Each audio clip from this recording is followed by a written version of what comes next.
Bien, vamos a continuar la clase de hace 2 semanas, donde nos quedamos en el cuarto color, pero sabes que como estábamos hablando de todo el tema de la luz y la luz dividida en los colores primarios y estábamos relacionando eso con las fiestas, eh, quería empezar con este versículo bíblico, ya que vimos que la luz en el sentido de espectro de campo electromagnético va más allá de lo que es la luz visible, sino de qué es lo que es la luz en todo su rango. Y hay un versículo bíblico en Timoteo 6:16 que dice: el único que tiene inmortalidad, que habita en luz inaccesible, a quien ninguno de los hombres ha visto ni puede ver, el cual sea la honra y el imperio sempiterno. Amén. Entonces este versículo está como que dirigiéndose, puede ser interpretado, como hemos visto, como la divinidad de Dios, lo incomprensible de Dios, pero en el tema de nosotros, con este enfoque de que todo lo que existe es luz o campo electromagnético organizado y él es el diseñador del mundo y ahí dice que él habita en luz inaccesible. ¿Cómo podemos relacionar eso al tema de que estamos ahorita, la luz, los colores, las fiestas, el programa, todo lo que hemos estado hablando? Sí, fíjate, o sea, es lo que hemos estado hablando al principio, que la Biblia tiene como un lenguaje extraño, eh, vamos a decir poco común al lenguaje social en que se vive. Y ese lenguaje extraño, tradicionalmente, pues ahí, tú sabes, las historias de los enfoques teológicos y demás, y demás, y demás. Pero que hemos estado siempre diciendo que hoy tenemos la ventaja histórica, que como estamos en un escenario de un avance científico técnico, sobre todo en la parte informática, porque la parte informática es importante porque es que la información es el fundamento de todo lo que existe, está estructurado por una información, un diseño. Entonces, todo esto nos da un escenario que tenemos hoy, una ventaja histórica. O sea, no es que la gente antes estaba equivocada y ahora nosotros tenemos, somos más inteligentes. No, no, es que estamos viviendo un escenario histórico donde estamos, vamos a decir, donde se está haciendo de forma claramente una correspondencia. Antes no se podía ver eso porque no había este boom científico técnico. Una correspondencia de que ese lenguaje extraño, metafórico, no es simplemente algo así subjetivo, sino que hoy podemos ver, hoy podemos correlacionar, o sea, hoy podemos constatar el hecho científico de que la escritura, o sea, el lenguaje de Dios, Él está hablando en sus diseños. Porque, ¿cuál, vamos a decir, si vamos a hablar por estadística matemática, qué casualidad que en cada frase de la Biblia, que siempre han sido metafóricas y demás, pero ahora estamos viendo que cada frase está coherentemente, hay una correspondencia total, o sea, es un hecho científico. Dios está hablando, aquel que habita en la luz inaccesible. Cuando hoy entendemos que tenemos un universo, que todo el universo que existe, su forma material, sí, porque está la parte material que vemos cuerpos sólidos, pero está la parte no visible, como son los campos electromagnéticos, la fuerza de gravedad, o sea, todo lo que es campos no visibles y todo lo que es visible son objetos físicos. Pero también hoy, últimamente se ha descubierto eh, lo que es la masa oscura en el universo, que antes se le llamaba al vacío. Ya se está entendiendo en la física que el vacío no existe. El vacío no existe. O sea, lo que hablamos del vacío en el sentido de que si usted agarra un balón de cristal y le saca el aire, si hay un vacío de aire, pero no de materia. O sea, mira cómo que fácil se demuestra eso. Hay un vacío de aire porque la bomba extrajo todo el aire que había ahí. Hay un vacío de aire, pero no de materia, porque si yo pongo ese balón de cristal entre tú y yo te voy a seguir viendo a ti, tú me vas a ver a mí, porque la luz está pasando a través de ese. Hay vacío de aire, pero no de materia, porque hay un medio a través del cual pasa la luz. O sea, allá adentro está actuando el campo electromagnético, porque la luz inaccesible penetra donde nada, lo que nosotros entendemos como el aire que fue extraído, y sin aire la luz pasa a través del balón, y como el balón es de cristal, aunque yo lo ponga entre tú y yo, digamos que el balón es bien grande, tú me vas a seguir viendo a mí y yo a ti, o si ponemos un foco de luz, la luz va a pasar, porque lo que hemos vaciado del balón es el aire, que es una estructura de la materia, pero la materia no se puede quitar, porque todo el universo, como habíamos dicho, isotrópico, la materia está en todos los puntos del universo, y aquel es lo que se le llama la materia negra, que cuando se ve el universo, se ven las estrellas, se ven los astros, por ahí todo un espacio negro que es toda esa matriz, vamos a decir, es toda esa telaraña, es toda esa estructura de campo que sostiene a todos los astros, donde los puntos más sólidos, vamos a decir, las columnas del universo, que son los huecos negros masivos, toda esa materia es negra, es invisible, por es la estructura más sólida. Hoy en día la física ha entendido que la materia negra, sea lo que no es visible, es el más del 70% del universo. ¿Qué te parece? Sí, porque cuando tú miras para el cielo, tú estás viendo punticos de estrellas, astros, o sea, el espacio más grande es lo que antes se decía que era vacío, vacío de aire, porque no hay aire, no hay atmósfera, porque la atmósfera o el aire es una estructura determinada, ¿no? Oxígeno, humedad, o sea, moléculas de agua, pero que no haya esa estructura que tiene nuestro planeta, no quiere decir que esta otra estructura, que es la estructura de campo que sostiene todo el universo. Entonces, hoy en día, repito, estamos en un escenario de desarrollo científico-técnico que estamos viendo una correspondencia exacta en que la metáfora bíblica no era una metáfora simplemente subjetiva, de aspectos morales de Dios, que es inalcanzable. No, claro que sí, que Dios es inalcanzable, que Dios es grandísimo, pero hay una coherencia de diseño funcional, porque Dios no está hablando con sus diseños. Él es el que habita en la luz inaccesible, de la misma forma que todo el mundo real y conocido está estructurado en una luz inaccesible que nunca vemos. Porque cuando nosotros vemos los objetos sólidos, nosotros no podemos ver la luz, el campo electromagnético que estructura, que hace que esa masa sólida organizada, si esto se desestabiliza nuclearmente, es lo que vemos una bomba atómica, una bomba nuclear, no es más que desestabilizar una masa determinada de una sustancia dada, y lo que vemos es que al desordenarse todo lo que sale es luz y calor. Entonces, todos los objetos sólidos visibles, así como todo lo que es invisible, que es toda esa materia oscura, porque es todo el campo, como cuando te hablaba de que tomábamos una ampolla de cristal, ¿no? De vidrio, y le sacábamos el aire, pero sacamos una estructura gaseosa, pero no podemos sacar la materia, esa luz inaccesible, ese medio que está ahí, que sabemos que está, porque sacamos el aire, por ahí un medio a través del cual pasa la luz, o simplemente tú y yo no podemos ver, sino podemos a ambos lados de esa vasija de vidrio, porque la vasija no tiene aire, no tiene la estructura. La bomba solo puede sacar el aire, pero no puede sacar la materia básica, que son lo que es el campo electromagnético, que es la esencia, aquella luz. Y el versículo ve aquella luz inaccesible.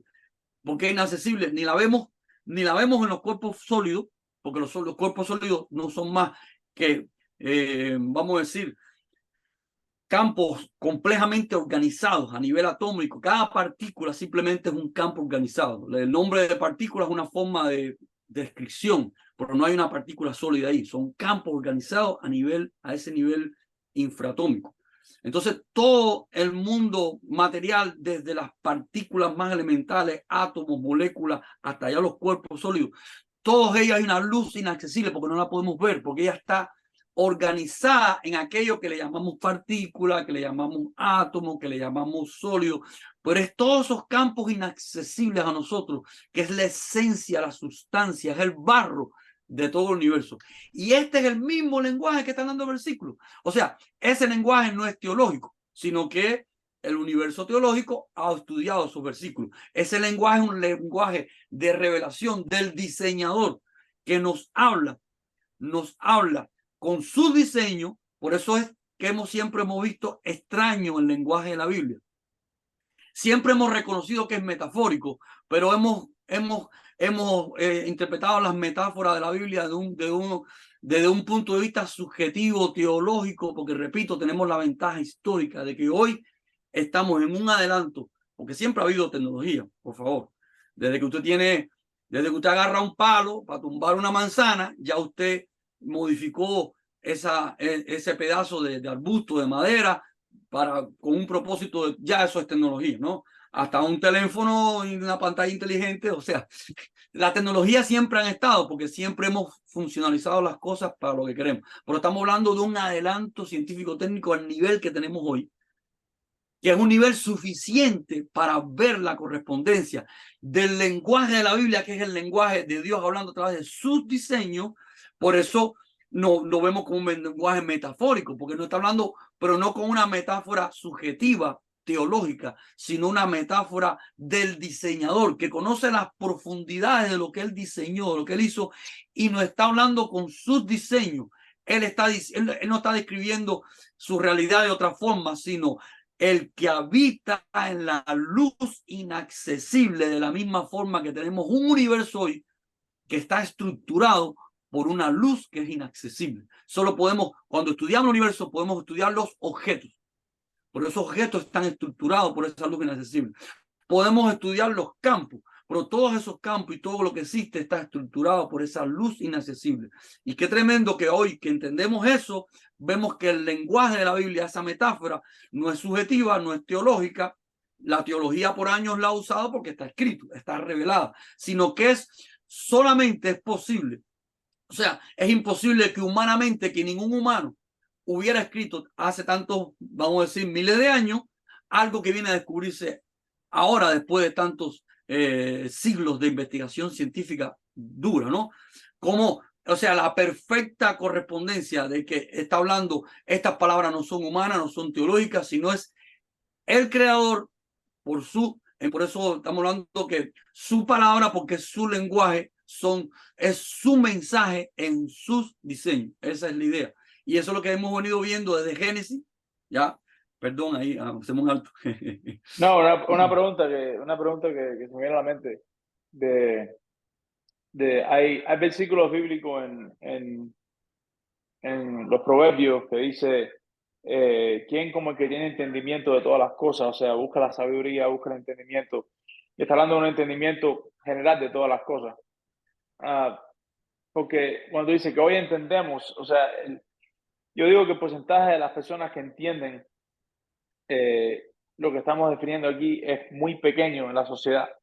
Por eso es que como la mayoría de las personas no tienen un estudio científico, que se pueden dar cuenta, por ejemplo, de que eso que tú dices, de que todo lo que existe es campo electromagnético organizado a nivel macro, como dice, subatómico o infratómico, eso no lo entiende la persona secular, ¿entiendes? Entonces, ¿cómo podemos no justificar, sino como que es dando a entender que cuando tú ves eso, como tú no entiendes en la realidad, y esto lleva, o sea, la Biblia lleva tiempo, ¿entiendes? Lleva tiempo en existencia. Cuando tú no entiendes la realidad, ¿cómo es que tú deduces inmediatamente como que esto no lo entiendo, esto tiene que ser divinidad? Y la divinidad es como un concepto genérico de las cosas que yo no puedo comprender y se queda ahí. Entonces la ciencia no estudia divinidad de Dios, entonces simplemente estudia las cosas que ellos ven, lo que la realidad puede corregir en su búsqueda. Entonces, si entendemos cómo se puede llegar a un punto de no entendimiento, cuando tú dices la luz inaccesible, uno habla así y dice, bueno, la luz que yo veo es la que yo veo, la inaccesible no la conozco. Entonces, ¿cómo derribamos eso de tanto tiempo a una persona que no entiende? O sea, que te tuviera que reeducarse completamente en lo que es luz, en lo que es, o sea, todo lo que hablamos nosotros aquí. Fíjate, de cierta forma es así, pero no es así, porque aunque la gente no tiene un pensamiento científico, todo esto se ha dicho de cierta forma en la escuela. Lo que pasa es que como no le hemos prestado atención, lo hemos olvidado. Pero aunque ya la escuela pasó, cuando vemos las películas, cuando vemos, o sea, en el escenario histórico que estamos viviendo, todo el mundo sabe lo que es una bomba nuclear. No a nivel científico, pero sabe que es una explosión de luz y calor.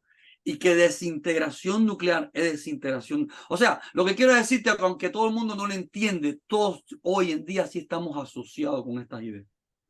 Porque todos hoy en día tenemos la idea de lo que es una bomba nuclear, no a nivel, tú entiendes, de alta compresión, pero sabemos que o sea, la gente nuestros oídos ha estado en las escuelas lo que es desintegración nuclear, desintegración de la materia. Todo eso ya está en nuestros oídos. O sea, no hay que tener un conocimiento profundo para... O sea, hoy hay un escenario donde ya estas cosas, aunque no tengamos, te repito, un conocimiento físico-matemático, pero ya está en nuestra mente, porque está en los lenguajes que vivimos, en la historia, ¿ves? La guerra nuclear, perdón, guerra nuclear, la guerra, o sea, todo el mundo hoy conoce el término de bomba nuclear, de planta nuclear, desintegración nuclear. Lo vimos en la escuela, a uno le prestaron más atención, menos atención. Todos vemos en la película, o sea, esa gran fórmula que no fue originalmente de Einstein, pero Einstein la hizo popular, de energía igual a masa por C al cuadrado. Energía igual a masa por C al cuadrado. Esa es la fórmula más famosa que sale, digo, una de las más famosas que sale en pantalla, que es muy sencilla porque son 3 letras nada más. Igual a m por c al cuadrado. 3 letras. Esa fórmula le vació los sesos al mundo moderno, contemporáneo, porque esa fórmula nos está diciendo a todos que todo lo que existe materialmente está formado, es energía organizada. Entonces, aunque son cosas, ¿cómo decirte?, realmente complejas si te metes en eso como especialista, pero ya en el sentido común del escenario histórico que hemos crecido de la escuela, cuando te metes, ya te digo, el escenario de las películas, de internet, o sea, ya eso está en el lenguaje de todo el mundo, de que no, lo que a veces conscientemente no nos detenemos a pensar en eso, no nos hemos detenido a pensar, pero ya estamos en un escenario histórico donde de cierta forma no es tan conflictivo entender que todo el universo es luz organizada. Lo hemos escuchado de varias formas, como te decía, el ejemplo de estos términos de desintegración reactiva, o sea, todos estos términos, ya te digo, desde la película fantástica, de la historia, ya está en el lenguaje, ya está en todos nosotros. O sea, entender que el mundo, todo el mundo material, no es más que campo electromagnético organizado, dicho porque de forma, vamos a decir,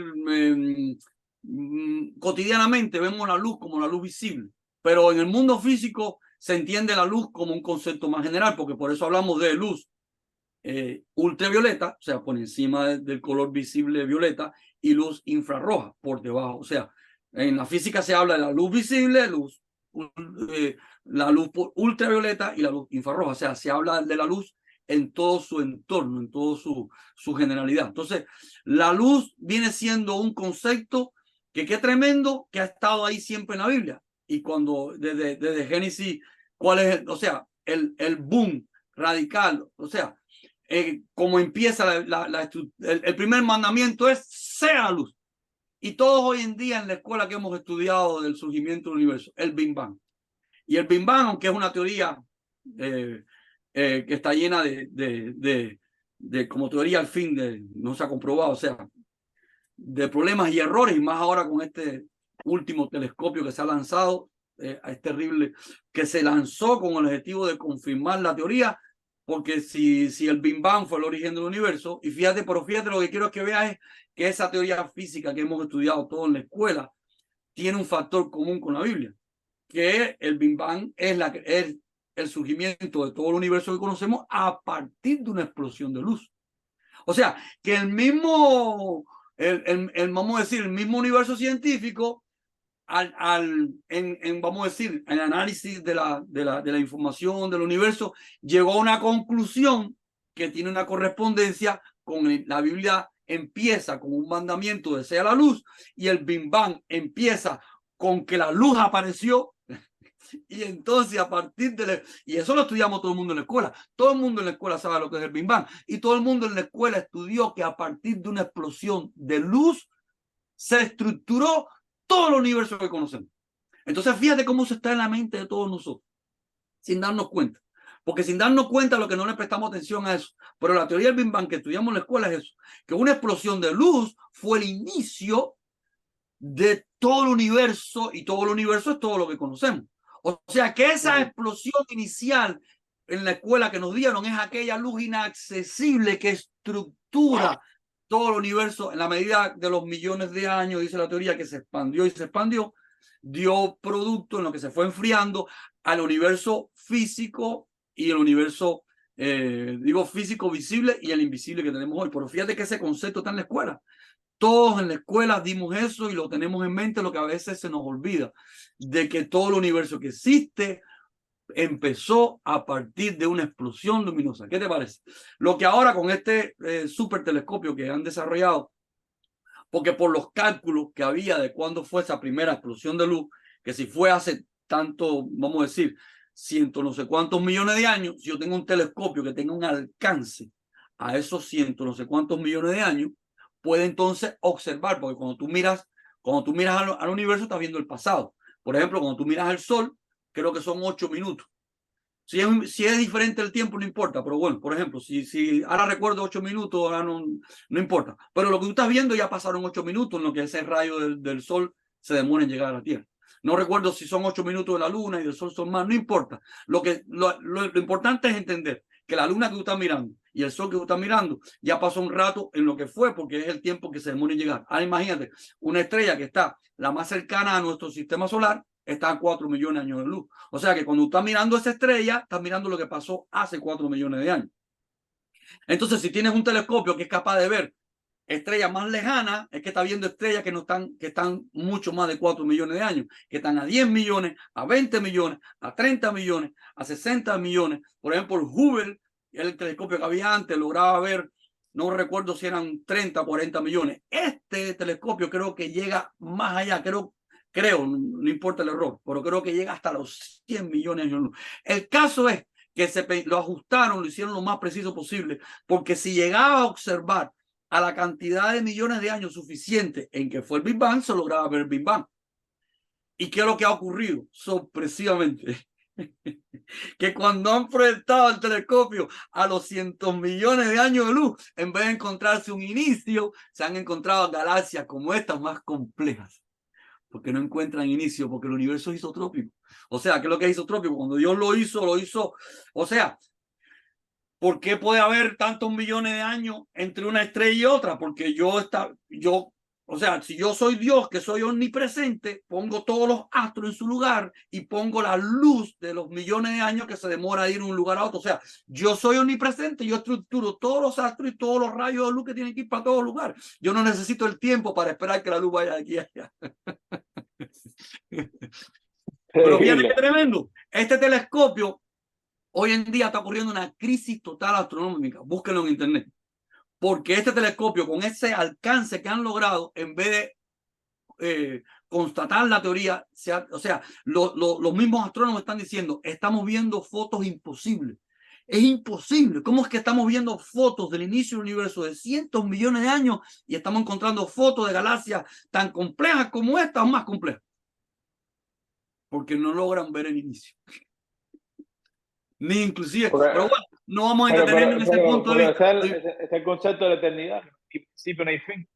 Pero lo importante es entender que en el contexto histórico que hemos crecido, nos enseñaron en la escuela que todo el universo conocido salió de una explosión de luz. Todo el mundo, de una forma u otra, escuchó eso y lo repitió.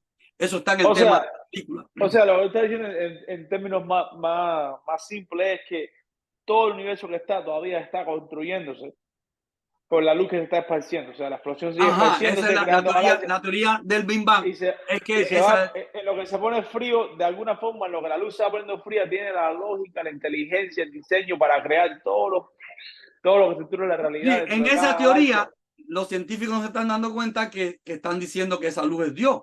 Porque entonces, como esa luz tiene conciencia para diseñar o sea, vamos a decirlo en un lenguaje que todo el mundo más o menos tiene un sentido común. La vida está programada, tiene un programa. Entonces esa luz fue tan inteligente de hacer, porque el programa del DNA es el programa de diseño de todos nosotros. O sea, entonces de cierta forma los científicos están creando con esa teoría una creencia en Dios, lo que en vez de llamarle Dios, le llaman explosión de luz. Porque como esa luz no solamente es que explotó, sino como entonces logró que hoy tenemos el DNA, son programas. La vida son diseños. Como esa luz tuvo la inteligencia para hacer programa, porque estamos hablando de un hecho, fíjense, estamos hablando no de una subjetividad. Estamos hablando de un hecho científico. Hoy, en el mundo moderno, todo el mundo sabe que la vida tiene un código genético. Código genético es un programa. Y estoy hablando con autoridad en el tema porque yo participé en el grupo de descubrimiento del álgebra del código genético. Y el álgebra del código genético es un álgebra totalmente software. O sea, es un sistema de compilación de información. Es el sistema de compilación de información más estricto que existe. Ahora dime tú cómo una luz física va a generar un programa inteligente que es el diseño de los organismos vivos. Estamos hablando no de una subjetividad ni una creencia, estamos hablando de un hecho científico. A través de las cosas hechas, o sea, el mundo que tenemos delante es un hecho científico de que si la vida está programada y es un diseño de tecnología a nivel molecular, es un hecho científico de que todo esto tiene un diseñador. De hecho, está que en el mundo científico hay una discusión, una explosión de discusión, porque dicen que como ya reconocen que es un diseño, este diseño lo hizo un extraterrestre. Ok, vamos a considerar esa posibilidad. Pero ¿quién diseñó al extraterrestre? Porque el extraterrestre es un ser inteligente. Cae en una cadena de extraterrestres infinitos. A ese extraterrestre lo diseñó otro extraterrestre y a ese, porque siempre vas a terminar en un extraterrestre, siempre vas a terminar en un diseñador. Entonces, oye, ¿qué te puedo decir, mi hermano? Que hoy el mundo científico en esos temas está colapsado porque no hay para dónde manipular y esconder la película. Es un hecho científico. El universo que conocemos es un universo tecnológico, programado, y eso no es un problema de subjetividad, si creer o no creer en Dios. Es un problema de que es un hecho científico. Contra eso no hay nada de evidencia.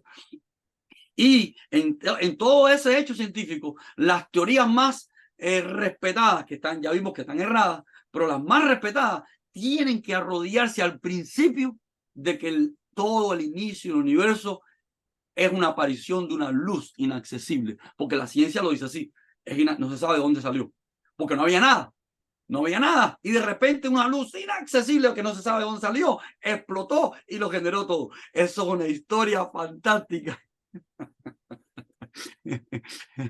Pero lo que quiero es que vea es que a qué punto estamos llegando para no entretenernos, que el lenguaje de la Biblia es el lenguaje del diseñador en sus diseños, y eso es un hecho científico, que el texto de la Biblia fue escrito por el diseñador, no es un texto de un hombre creyendo en Dios y un concepto humano, porque como los humanos hace miles de años iban a tener la idea de que la esencia de todo el universo es una luz inaccesible, cuando esa es la discusión del mundo moderno, de la discusión fuerte del mundo moderno físico, químico, astronómico. Entonces, te das cuenta que estamos ante un hecho. Hoy tenemos la ventaja histórica de poder corroborar, perdón, ayúdame a corroborar.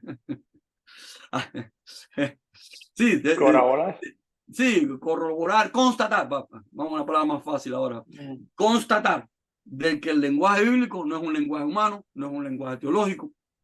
Claro que ha estado en la teología porque las teologías lo han estudiado, que es el lenguaje del diseñador hablándonos en sus diseños.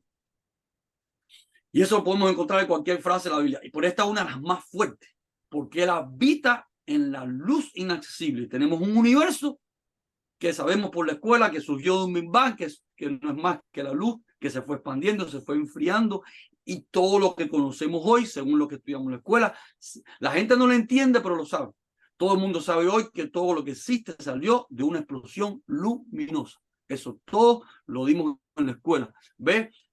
Aunque no tenemos el conocimiento profundo, pero ya está en el sentido común. Una pregunta ignorante. Entonces, esa ley de caliente frío, ¿cómo eso entra en una explosión si no hay, o sea, no hay leyes de...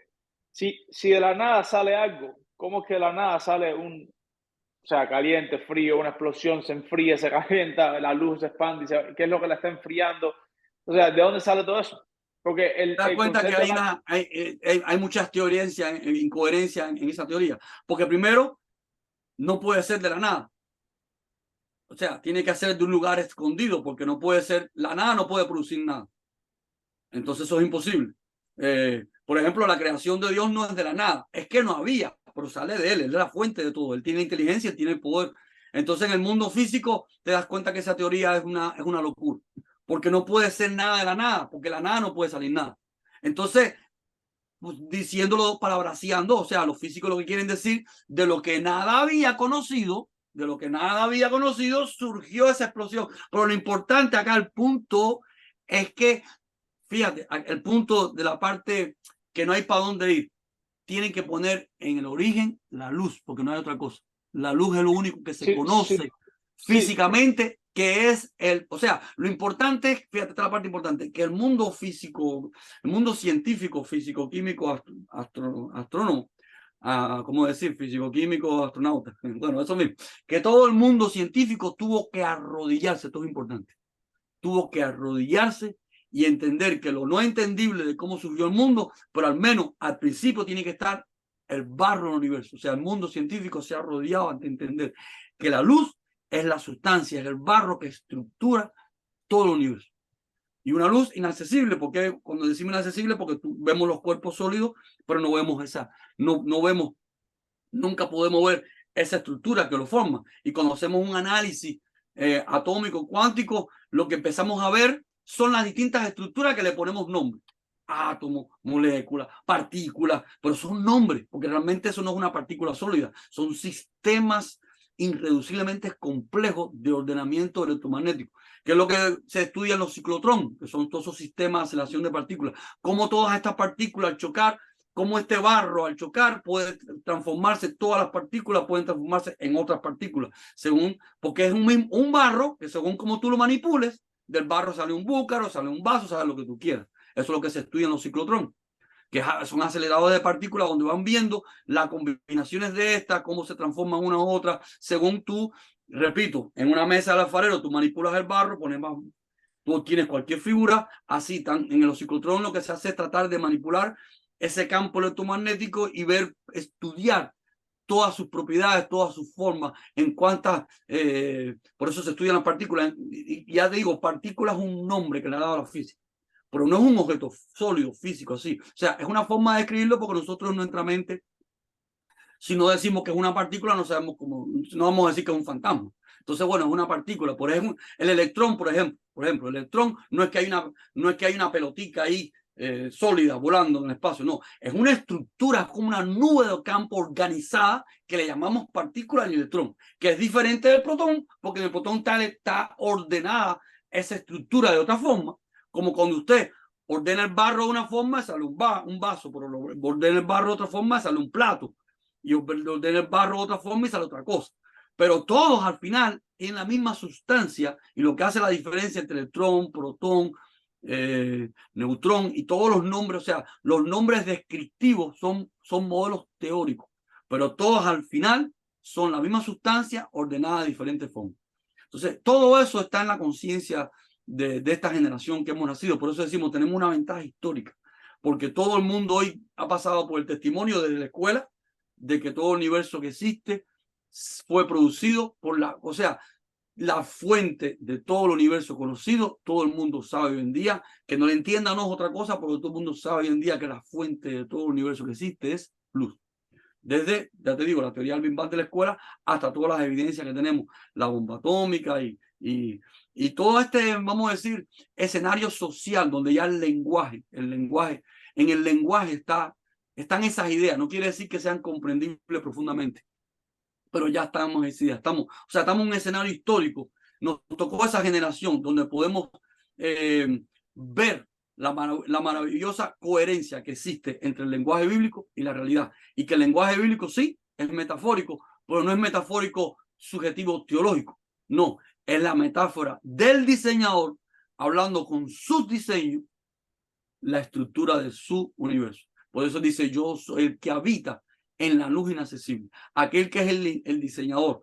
Como por ejemplo, usted tiene una fábrica y tiene una computadora y tiene un diseñador. Tú ves el avión, pero tú no ves el diseñador, tú no ves el plano, tú ves el avión. Pero cuando tú ves el avión, para ti es inaccesible ver las ideas del diseñador. Pero aquel que habita en el diseño, que es el que diseñó el avión, es el diseñador, ¿ves?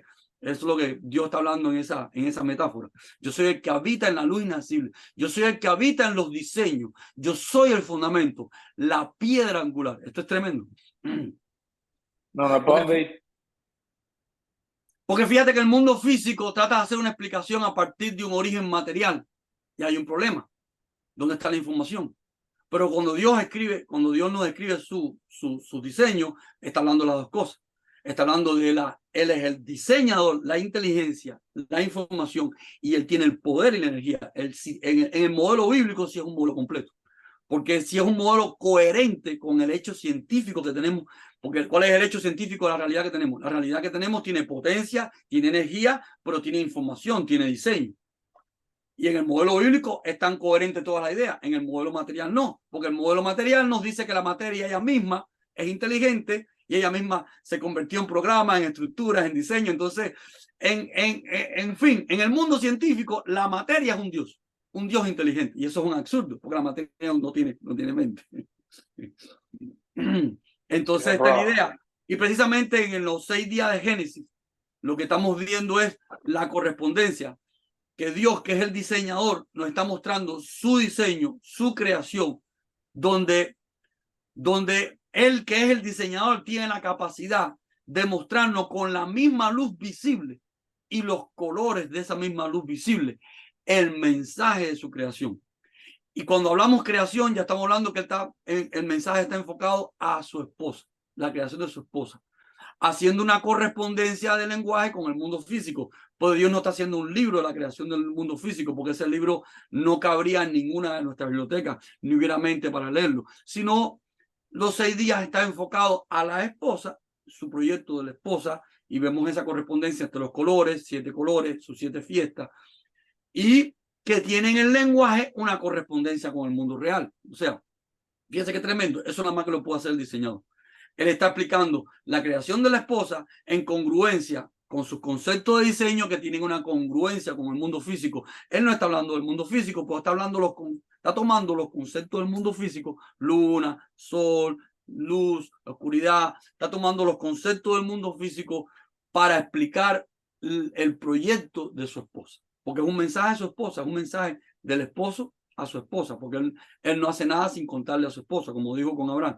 Dios no hace nada sin contarlo a su amigo. En este caso, la amiga genérica es la esposa por el cual dio la vida y está en Génesis contándole su proyecto. Entonces, ahí estuvimos viendo los colores, la luz, y alguien me hizo una pregunta porque tradicionalmente en la escuela se estudia los colores primarios de la forma más fácil. ¿Cuál es la forma más fácil? Con colores. Tú pintas en un papel, con colores, con pinturitas. Y entonces la regla de los colores primarios con colores pintando en un papel es diferente a la regla de colores primarios cuando tú alumbras con luces, porque en un papel de colores o con colores, o sea, con pintura o con lápices de colores, el papel lo que hace es absorber la luz.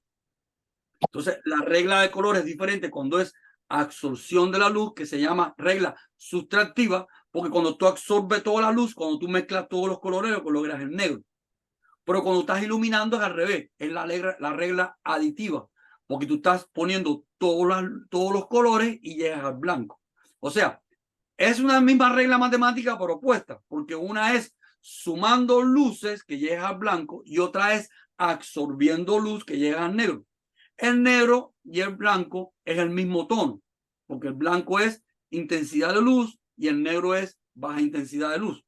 Por eso, absorción te lleva a baja intensidad de luz, absorción al negro, pero cuando iluminamos, entonces quería mostrar esas láminas para, o sea, porque más bien casi la mayoría nos acostumbramos a ver los colores primarios desde la perspectiva cuando pintamos en un papel con lápiz de color o con pintura, porque es la forma más fácil pedagógica en la escuela, ¿ves? Porque cada cual puede con colores y mostrar que en la colorimetría están estos dos enfoques, el enfoque aditivo y el enfoque sustractivo. Que aditivo es, repito, iluminando, y si yo ilumino y sumo todas las luces, voy a blanco, y absorbiendo, y si absorbo todas las luces y los colores, voy al negro. Entonces, podíamos aclarar eso y entonces de continuar en el tiempo que nos queda, ahí pues continuamos con... a ver, se me olvidó poner el temporizador. Lo voy a poner Ok, o sea, lo puse, pero no lo activé. O sea que estamos ya. Bueno, nada. Entonces, bueno, Ya, compartimos una lámina de los colores. sí, Ok, ponla. ahí vamos.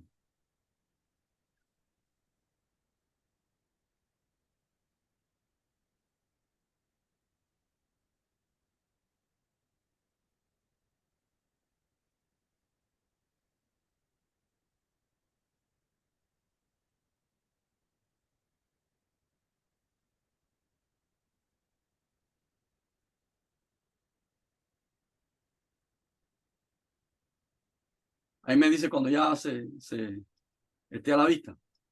Sí, ya. Ok, ve, aquí tenemos los colores puestos en un ciclo. Sí, porque podemos decir que empezamos en el rojo, en el infrarrojo, que es a la izquierda, y terminamos en violeta, pero el violeta de nuevo vuelve al rojo. O sea, se puede hacer con los colores un ciclo, ve, un círculo. O sea, que del principio, recuerda. ¿Qué nos dice el Señor al final en el libro de Apocalipsis? Yo soy Alfa y Omega, yo soy Al-Staf en hebreo, el principio y el fin. En los colores se ocurre este ciclo de Al-Staf, Alfa y Omega. Cuando digo Al-Staf en hebreo. O sea, él dice, yo soy la luz, y fíjense que la luz tiene un ciclo de principio y fin. O sea, hace un ciclo. Yo soy el principio, yo soy el fin, yo soy el que soy, yo soy eterno. Porque cuando dice el principio no es que él tiene un principio, es que yo soy el principio de todas las cosas y el fin de todas las cosas. Por tanto, ve, cuando vemos los colores de la luz pasa eso, que cuando hacemos el ciclo completo es infinito. No hay un principio y no hay un fin, sino que la luz es el principio y el fin de todo. O sea, la regla es un círculo infinito. Entonces, ahí vemos en el triángulo más oscuro lo que más vimos en la escuela. Los colores primarios, cuando, repito, que es este es el modelo sustractivo. Por eso el enfoque el fondo es blanco, porque en un papel blanco yo estoy pintando con colores. Entonces, en un papel blanco, si yo agarro los colores primarios, amarillo, azul y rojo, los voy mezclando y ve, el primario es el triángulo fuerte, el secundario es el triángulo con rayita después ya discontinua, y los terciarios son los más claritos. Pero ahora voy a aclarar una cosa. Si yo muevo ese triángulo en todo ese ciclo, cualquier posición que yo mueva el triángulo arbitrariamente, matemáticamente, yo puedo tomarlo como primario. O sea, el problema de cuál digo cuáles son los primarios, no, es simplemente ¿cómo es? ¿Cómo se dice? Cuando uno se trae un consenso, o sea, ese consenso se hace en base a los conos del ojo. ¿Por qué? Repito, arbitrariamente yo puedo mover este triángulo alrededor de ese ciclo en cualquier posición y donde quiera que yo tenga tres colores separados a 120 grados, yo los puedo tomar como primario. Ahora, se hace un consenso en base a los conos del ojo. Eso lo vamos a ver ahora. Por acá estamos viendo lo que es los colores cuando es sustractivo. ¿Por qué? Porque miren el fondo, es blanco porque se habla de un papel, yo estoy pintando y si yo mezclo estos colores voy hacia el negro. ¿Ve? Los colores primarios que estudiamos en la escuela, por eso fueron el amarillo, el azul y el rojo, pero si los mezclo todos voy hacia el negro. Por eso el fondo es blanco, porque sobre un papel blanco yo estoy pintando colores y en la medida que yo suma colores estoy absorbiendo más luz. Si yo sumo todos los colores voy al negro. Pero ahora vamos a ver la forma aditiva. Fíjese que el fondo ahora es negro, porque en la oscuridad yo estoy poniendo proyectores de luz. Yo estoy poniendo proyectores de luz y estoy adicionando luz. Y si yo adiciono toda la luz, voy a ir hacia el blanco, porque estoy iluminando. Aquel modelo era sustractivo. Yo estoy sobre un papel blanco mirando cómo puedo pintar el papel absorbiendo la luz. Voy hacia el negro. Acá estoy iluminando. Soy sobre un lugar oscuro, estoy iluminando y en la medida que sumo todos los colores, voy hacia el blanco. Repito, podemos tomar como colores primarios cualquiera que estén a 120 grados, como yo muevo ese triángulo, cualquiera, porque es un ciclo. Pero ¿por qué se toman arbitrariamente como primarios los conocidos? Porque está relacionado con los bastones del ojo, que es la forma real con que miramos el mundo. O sea, simplemente se toma esto como patrón, porque los bastones, precisamente los bastones del ojo que nos hace definir de la luz que entra al ojo los distintos colores, los 3 bastones que tenemos básicos del ojo están separados, como decís, por las reglas de la colorimetría, están separados a 120 grados. ¿Ves? Están separados a 120 grados y se toma como, repito, se toma como la base de estudio de decir estos son los primarios. Pero podemos girar el triángulo en la posición que querramos y es arbitrario cuáles pueden ser los primarios. Pero se hace simplemente, se hace una, ¿cómo decir? Cuando tú estableces una base, un paradigma, o sea, si los bastones tienen, o sea, se toma como primario y sobre todo esto se hace en las tecnologías de las pantallas inteligentes, las computadoras, ves, los píxeles y demás, se toma bajo porque nosotros miramos el universo con estos ojos que tienen esos 3 bastones. Entonces, simplemente tomar estos específicos, o sea, se toman en base a los colores de los propios bastones del ojo. Porque matemáticamente en un ciclo de colores, cualquiera que estén a 120 grados de ese ciclo de colores se pueden tomar como primario. Pero en la vida real, nuestros ojos tienen esos 3 bastones y a esos, en base a los 3 bastones del ojo, es que se definen los primarios de luces de cuando estamos iluminando del sistema aditivo y los primarios del sistema sustractivo, porque es como nuestros ojos ven los colores primarios cuando pintamos en un papel, cuando se mezcla, y cómo se ven cuando en un proyector se está sumando las luces. Entonces esa es la idea para los que tenían la duda de por qué en la escuela estudiamos unos colores como primarios y ahora acá en el método que más se estudia en la escuela es el sustractivo. Repito, porque es la forma más fácil que un niño pintando un papel vea cómo se mezclan los colores y dan negro. Pero iluminando, vamos hacia el blanco. Por eso el aditivo siempre tiene el fondo negro, porque es iluminación, y el aditivo el fondo blanco. Entonces, bueno, acá lo que estamos viendo es cómo en los 6 días, 7 días de la creación, o sea, los 6 días en lo que se van creando todas las cosas, más el día de reposo, al final suman 7. En estos mismos 7 colores estábamos viendo cómo estaban los conceptos. O sea, Dios dice, yo soy la luz, y todo su mensaje de la Biblia lo está codificando en la propia luz conocida, en la propia luz de sus propios colores del arcoíris, o sea, de la luz natural que entendemos, visible a nuestros ojos. Dios está describiendo todo su mensaje, yo soy luz, y está describiendo, yo soy el alfa y el omega. Ya vimos cómo la luz hace un ciclo infinito, un principio y fin, un principio y fin infinito, en el sentido que no tiene principio ni final, sino que Él es el principio de todas las cosas y el fin de todas las cosas. Así son los colores, hacen un ciclo infinito, ya vimos el ciclo, y con este ciclo de colores, Él nos está mostrando toda la historia de la Biblia, todo el proyecto de la Biblia con los 7 colores.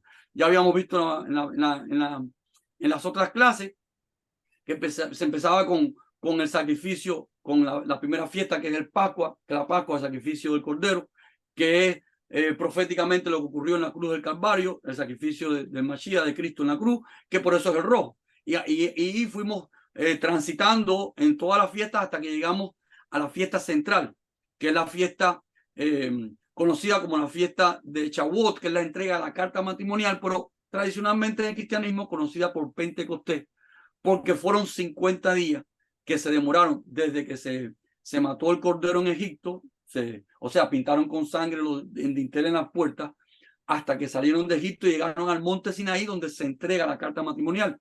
Y esta festividad se celebraba anualmente, pero todo esto era una sombra, o sea, Dios estaba contándonos su propio plan en ese proyecto de esa fiesta. Lo mismo que ocurrió en Egipto, se mató al cordero, ahora proféticamente ocurre con Cristo, con Mashiach. Él es el cordero de Dios, él es el cordero inmolado. Igual que en Egipto demoraron 50 días en lo que salieron de Egipto, llegaron al monte Sinaí y recibieron la palabra de Dios. Igual después del sacrificio de Cristo de Mashiach en la cruz, ocurrieron 50 días, por eso la conocimos con el nombre de Pentecostés, cuando entonces vino su palabra, vino su espíritu, vino de nuevo el pacto matrimonial, porque Dios lo que está es renovando el pacto, un pacto que por el pueblo había desobedecido, había habido un divorcio. Ahora, para que la esposa se vuelva a casar, el esposo tiene que morir. Por eso el esposo viene, muere, y con esto, con su misma muerte, esta pagando, o sea, en sí mismo cargando el pecado de la humanidad. Porque el pecado, ¿a qué es lo que nos lleva? ¿Qué es lo que nos lleva al pecado? A la muerte. Si yo manejo mal un carro, choco. Si yo manejo mal un avión, choco. O sea, el pecado, el error de la humanidad nos está llevando a una destrucción, nos está llevando a una muerte. Y eso fue lo que él llevó en sí mismo. Entonces, ese cordero inmolado, igual que para salir de Egipto había que pintar la puerta de sangre, y ocurrieron 50 días, repito, porque es que por eso es que conocimos la fiesta con el nombre de Pentecostés, que es cuando él se revela con su carta matrimonial, nos da su espíritu, y fíjense que es el color verde, porque en la Biblia el mismo Yeshua, Jesús dijo, yo soy la vid verdadera, yo soy el árbol verde.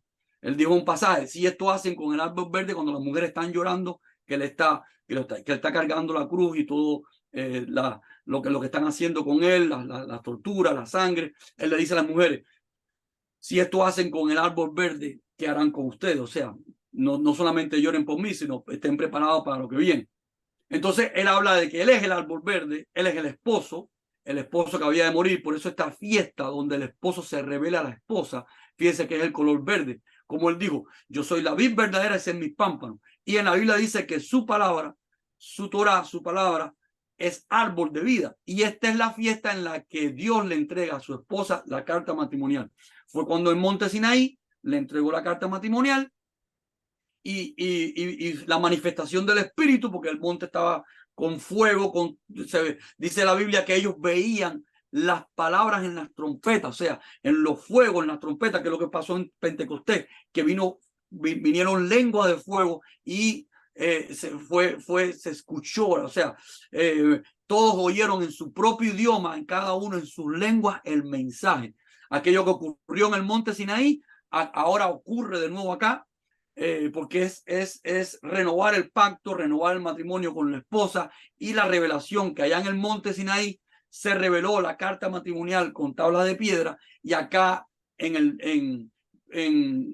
como conocimos en Pentecostés, en la tradición con el nombre de Pentecostés, se revela la carta matrimonial para ahora en el Espíritu.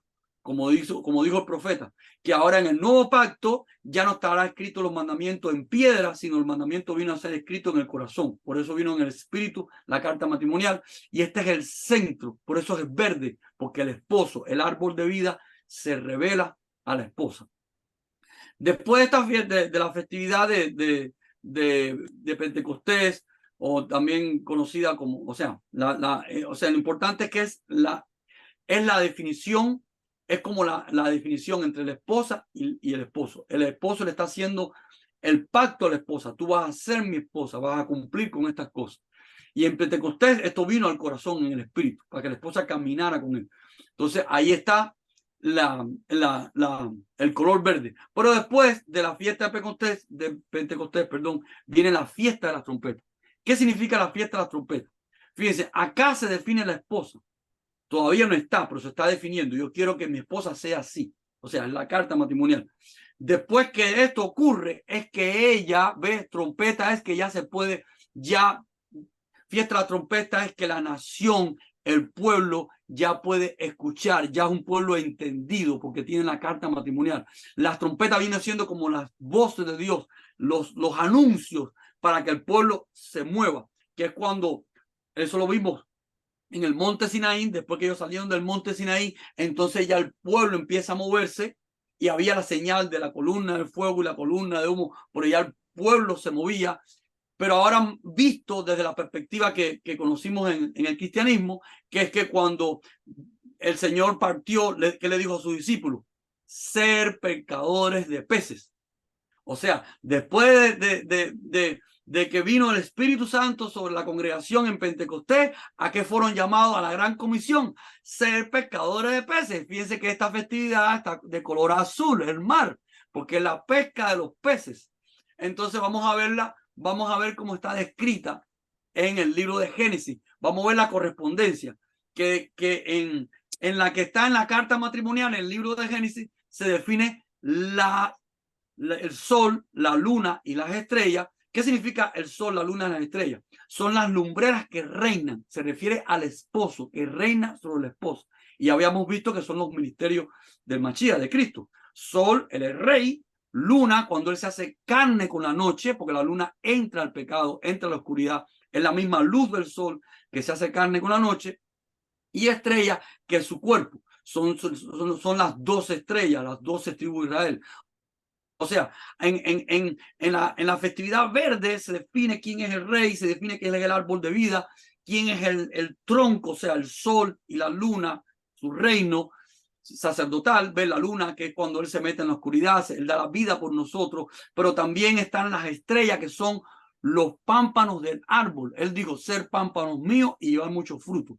Las estrellas son las 12 tribus de Israel, los pámpanos del árbol. ¿Dónde vemos eso? En el libro de Apocalipsis, donde Israel está ilustrada con una mujer que está parada sobre la luna, el sacrificio de Machía. Ella vive por su sacrificio, pero ella está vestida de sol. Ella tiene el reinado de su rey, pero ella tiene en la cabeza 12 estrellas, porque ellas son las 12 tribus de Israel.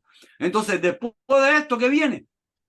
El crecimiento del pueblo, la gran comisión, como lo conocimos los cristianos, la pesca de los peces, que es cuando ellos salen del monte de Sinaí, es cuando el pueblo empieza a caminar, ya empieza la nación de Israel a conquistar el mundo, guiados por la columna de fuego. La columna de fuego es una alegoría del sol, y la columna de humo es una alegoría de la luna, porque es en la noche. ¿Ves? Los dos ministerios de Machía.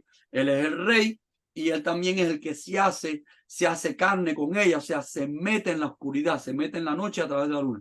Entonces, pero desde la perspectiva que lo vimos nosotros con el sacrificio de Cristo, de Machía, y la venida de Pentecostés, vino la gran comisión, que es caminar por el mundo en la multiplicación de los peces, buscar los peces en el mar. Fíjense, el color azul. Lo que quiero que vea la correspondencia exacta entre los eventos históricos, la fiesta y el proceso, o sea, el proceso que hemos estado viendo de todo lo que le llamo yo la línea de producción de la esposa, desde Génesis hasta el final, que es ya la boda del Cordero. Entonces, vamos a ver cómo está descrito en Génesis el quinto día de la creación. O sea, ya habíamos visto el cuarto día, que es crear las lumbreras, y estas lumbreras definen las estaciones, que en hebreo las estaciones son las festividades. No se refiere a estaciones de primavera, sol, invierno, o sea, primavera, invierno, verano y demás, sino que las lumbreras, que es el ministerio de Mashiach, definen las festividades, o sea, las estaciones, las festividades de Israel, como el que reina en su nación. Entonces vamos a entrar al quinto día. Dice que vamos a poner el final del cuarto día. Y fue la tarde y la mañana del día cuarto. Vamos a entrar al quinto. Y dijo Dios, produzcan las aguas, color azul. ¿Ve? Produzcan las aguas, seres vivientes.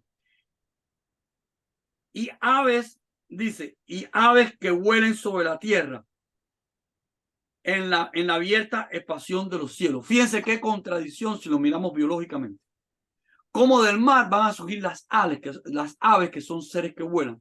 Bueno, la parte de los peces sí tiene relación, pero la parte de las aves hay un conflicto si lo vemos desde el mundo físico-biológico, pero no de la perspectiva profética de las festividades, porque en la gran comisión, que es la búsqueda de los peces en el mar, en la Biblia el mar significa las naciones, la turbulencia, la búsqueda, la pesca de los peces en el mar. ¿Qué es lo que ocurre con la búsqueda de los peces, con el crecimiento del pueblo de Dios?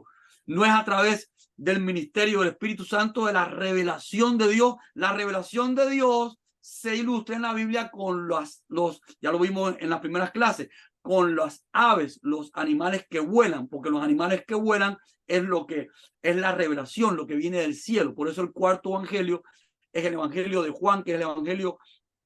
Recordamos los animales que tipifican a los cuatro evangelios: el león, que es el evangelio del rey; el buey, que es el evangelio del siervo; el águila, que es el evangelio de la revelación, que es el evangelio de Juan. O sea, en la quinta festividad, que está señalando las trompetas, que es ya el pueblo que camina, trompeta es el aviso, o sea, ya un pueblo entendido que camina con la trompeta. Trompeta viene siendo el aviso, los comandos de Dios. Estamos viendo que es azul y coincide con el quinto día, que es cuando se le da el orden a las aguas de producir peces. Y dice, y que Dios, fíjense cómo empieza el día, con la orden: produzcan las aguas, color azul, seres vivientes, y aves que vuelen sobre la tierra. Ya entendemos que seres vivientes, el agua también representa el Espíritu de Dios, los peces, las pescas de las ovejas perdidas de las casas de Israel, pescar los peces, la gran comisión. Dios le dijo a Pedro, te voy a hacer pescador de hombres. O sea, como los hombres, una alegoría de pescar peces, aquellos que están perdidos en el mar, en la humanidad, en las naciones. Entonces, vienen, Dios dice, produzcan agua, seres vivientes, y dice, Dios creó los grandes monstruos marinos, todo ser viviente que se mueve en las aguas, produzcan según su género, toda ave alada. Fíjense el contraste. Animales del agua y aves aladas. Recuerden que ave significa revelación. Y peces son pescar a aquellos que son su pueblo, que tenemos que encontrar, como dijo Yeshua, dijo Jesús, yo he venido a las ovejas perdidas de Israel. O sea, ¿cuáles son las ovejas perdidas? Aquellos que escuchan la palabra, porque las ovejas, él dijo, las ovejas escuchan mi voz y nos manda como pescadores de peces al mar. O sea, ese mar de las naciones a pescar peces. Y en esa, ven, pero fíjense la alegoría como se describe en Génesis, que Dios crea, produjo las aguas según su género, dice todo ser viviente, y habla de grandes monstruos marinos. ¿Qué ha ocurrido en el Evangelio? ¿Qué ha ocurrido con esta pesca de peces? Monstruo marino, Santa Inquisición, persecución. O sea, que de una forma metafórica Dios está describiendo en el quinto día la historia que hemos vivido. Buscar los peces en el mar con la confrontación. ¿Quiénes son los monstruos marinos en el mar? Los monstruos marinos son los grandes ballenas, grandes peces que se comen, son los que en la cadena alimenticia se comen a los peces más pequeños. Es lo que ha ocurrido en la historia. Todo el sistema de persecución del pueblo de Dios, de persecución de los peces. Pero como está escrito todo esto, en el quinto día, color azul, porque es el día de cuando Dios da en las aguas, que es la creación de los seres vivientes en las aguas. Y Dios bendijo diciendo, fructificad o multiplicad, llenar las aguas en los mares. Recuerden el Evangelio, buscar los peces. Llenar las aguas en los mares, multiplicar las aves en la tierra. Fíjense, llenar las aguas en los mares, son los peces, y multiplicar las aves en la tierra. Recuerden, aves es revelación, y recordemos que tierra en Génesis no se refiere al planeta Tierra, se refiere en hebreo, eres Israel. Aves en la tierra, revelación al pueblo de Israel. Esto es tremendo, esto es maravilloso. Es una coherencia total entre creación física, creación del proceso histórico, fiesta de Dios y los colores del arcoíris. Esto es para una clase que no termina nunca. Tremendo. Y dice, y fue la tarde y la mañana del quinto día. O sea, aquí termina el quinto día. Ya vemos que es azul, ya vemos que es mar, que es la pesca de los peces, ya vemos que las aves de la tierra, tierra Israel, la revelación del pueblo de Israel. Maravilloso. Algo que habíamos visto un poco extraño, pero cuando entendemos que Dios nos está hablando con sus diseños y nos está hablando de la creación de su proyecto en la historia. Todos estos 7 días de la creación es la creación de un proyecto profético en el cual estamos viviendo etapas históricas. Y hoy vamos a ver en qué etapa estamos entrando en el día de hoy. Vamos, seguimos. Entonces, fíjense que las últimas 3 fiestas tienen que ver con los tonos azules, los diferentes tonos azules. La primera es el mar y es el azul claro. La segunda ya viene siendo un azul oscuro, un azul que se entristece. Si oscuro tiene que ver con la noche. El primero es azul claro, las aguas del mar viva para que la vida no es las trompetas, el llamado de Dios a moverse, pero de repente viene un azul oscuro y es la fiesta de Yom Kippur, perdón. La fiesta de Yom Kippur, Dios manda a su pueblo a afligirse. O sea, ya acá tenemos los peces crecidos, pero ahora viene un azul oscuro. Oscuro es entrar en aflicción. Dios manda a afligir a su pueblo. ¿Por qué? ¿Qué significa la aflicción? Porque está la última fiesta en las bodas. Es que es la preparación final para la esposa, porque ella tiene que morir a dejar de ser soltera. Es la aflicción. Cuando usted se casa, usted muere a todo lo que era. Hay un cambio profundo en su vida. Hay algo que deja de ser. Uno muere a la vida independiente porque va a entrar a un equipo de trabajo donde todo lo que uno era murió para formar un matrimonio. Fíjense que está el azul vivo de la vida de los peces, de esa esposa que crece. Viene la aflicción porque tiene que morir a ser soltera. La fiesta de Yom Kippur es una fiesta de, ¿cómo se llama? Cuando Dios manda hacer Dios manda afligir, es como cuando estamos en un proceso de renovación, o sea, de que, ¿cómo se llama? Cuando uno está meditando, está en un proceso de cambio, de un cambio total, de algo que uno era soltero a entrar en un matrimonio, a una nueva vida. O sea, esta fiesta de Yom Kippur es como una muerte y resurrección. Muere la soltera y se prepara para la fiesta final, que es la violeta, porque violeta es el color del reino, es el color de los linos finos de los reyes, que es el color púrpura, violeta, que es el color de la reina. La última fiesta es la boda. Entonces, fíjate qué tremendo. Los tres últimos colores, las tres últimas fiestas, es un proceso de crecimiento de la novia, muerte a la soltera y entrada a las bodas. Violeta, el color del reino, entró a las bodas. Entonces, vamos a leer ahora el sexto día como está en el libro de Génesis. Vamos a ver qué tremendo, cómo está, qué tiene que ver el sexto día, que es cuando la esposa entra en la madurez. Es la festividad, que no es una fiesta festiva, no es una fiesta cuando digo festiva es de alegría, es una festividad o una santa convocación a aflicción, o sea, a morir y volver a nacer, morir a la soltería y volver a nacer como esposa. Fíjense cómo describe esta festividad del día sexto en la escritura. Vamos a terminar con el día quinto. Dice, y fue la tarde y la mañana del día quinto. Sí. No, perdón, es que se me vino una cosa a la mente que a lo mejor no. Dale. Estamos hablando y me tienes el procesador quemado de todo. Pero se me vino a la mente cuando estás hablando de eso de los días, de aquí de las aves, y después de los monstruos marinos, y después de la aflicción, y después de la boda. O sea, como todo, como el reino de Dios no se sorprende y de toda la información que sea de la Biblia es relevante a su proyecto, se me vino a la mente la historia de Jonás con Nínive. Amén, amén. Que tiene que ver. Estaba preparado el gran pez, el monstruo marino.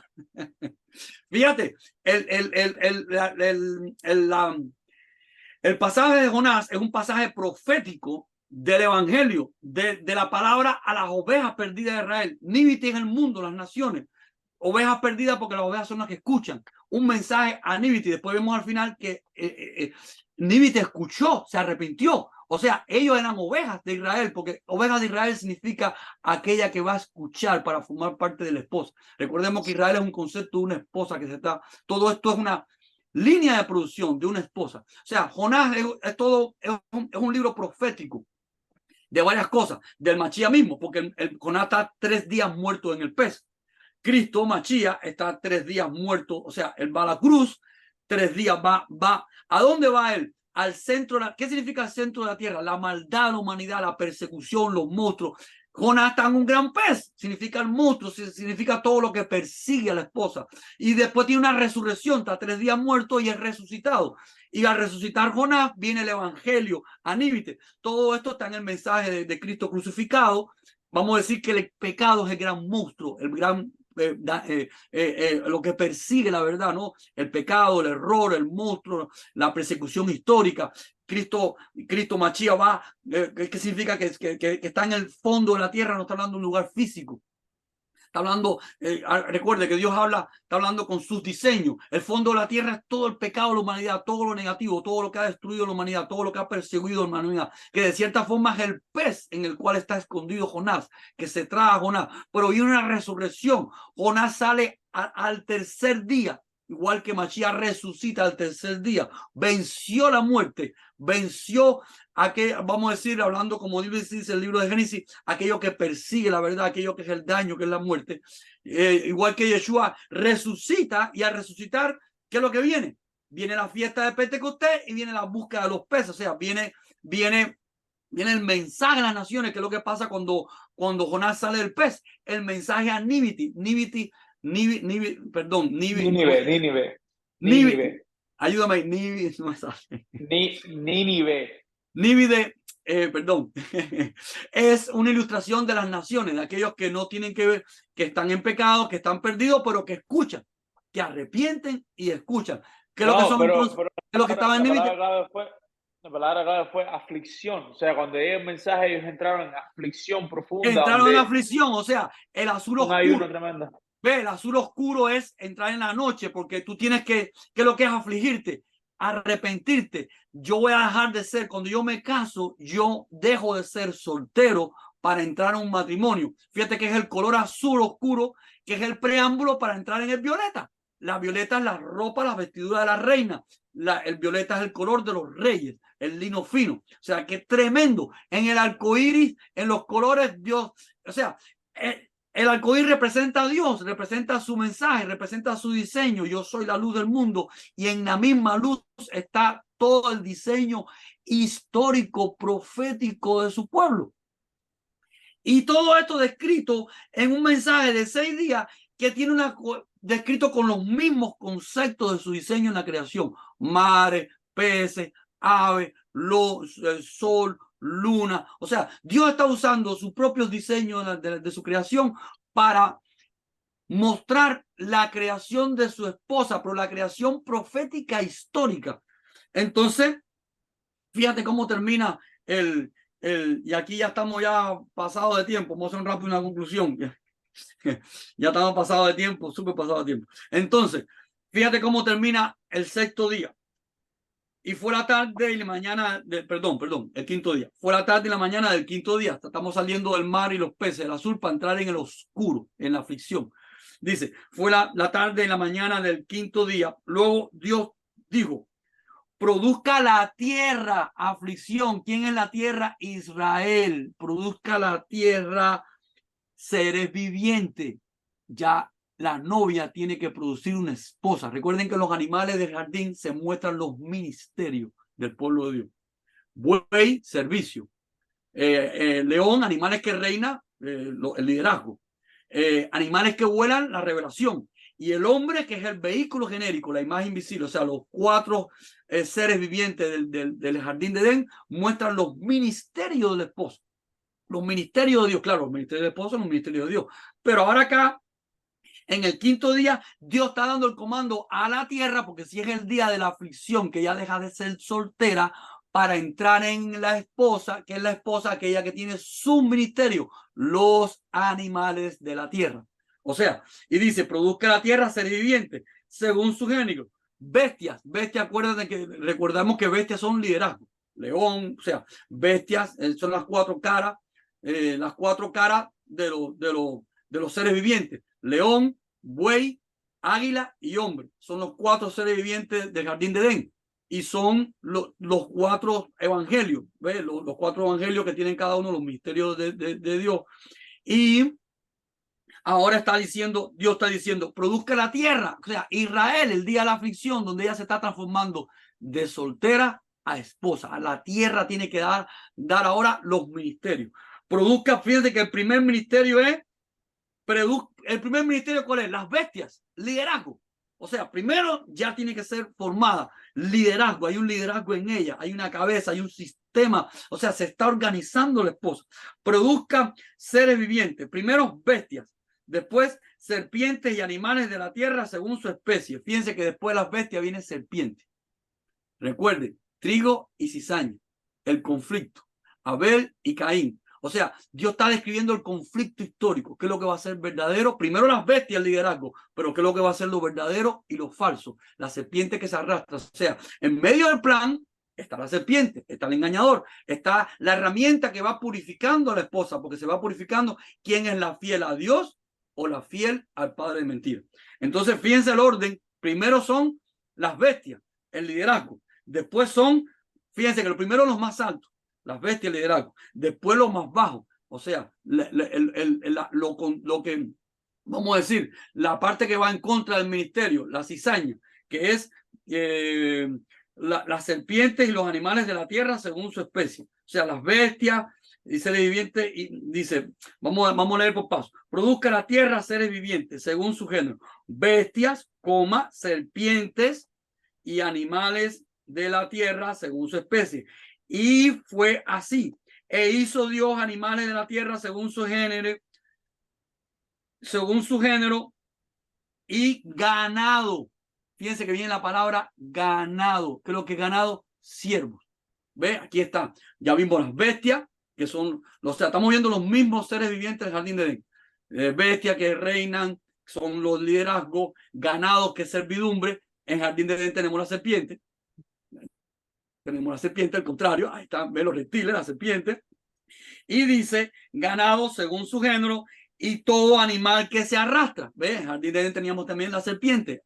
El animal que se arrastra habla de los bajos, de los traicioneros, de aquello que lo que confronta a la esposa, lo que va a definir quién es la verdadera, porque tenemos dos esposos, o Dios o Satanás. ¿Quién le hace caso? ¿Quién sigue la voz de la serpiente o quién sigue la voz de Dios? Dice, todo animal que se arrastra sobre la tierra y su especie, y vio Dios que era bueno. Entonces dijo Dios, importante, que estamos en el día de la aflicción. Entonces dijo Dios, hagamos al hombre a nuestra imagen y semejanza, conforme a nuestra semejanza, señoré los peces del mar, las aves de los cielos y en las bestias de toda la tierra, en todo animal que se arrastre sobre la tierra. Fíjense. Y el otro dice, y creó Dios al hombre a su imagen y semejanza, varón y hombre los creó. Pero fíjense cómo empieza el versículo. Y Dios dijo, hagamos al hombre a nuestra imagen y semejanza, varón y hembra. ¿Cuándo está ocurriendo esto? En el sexto día. Hagamos esto, hagamos la pareja. O sea, ya deja de ser soltera y vamos a entrar en un matrimonio. En sexto día está el comando de los animales que son un ministerio y es el primer llamado en la Biblia a su esposa, hagamos esto, hagamos una pareja, que seas a mi imagen y semejanza, varón y hembra los creó. ¿Quién es varón?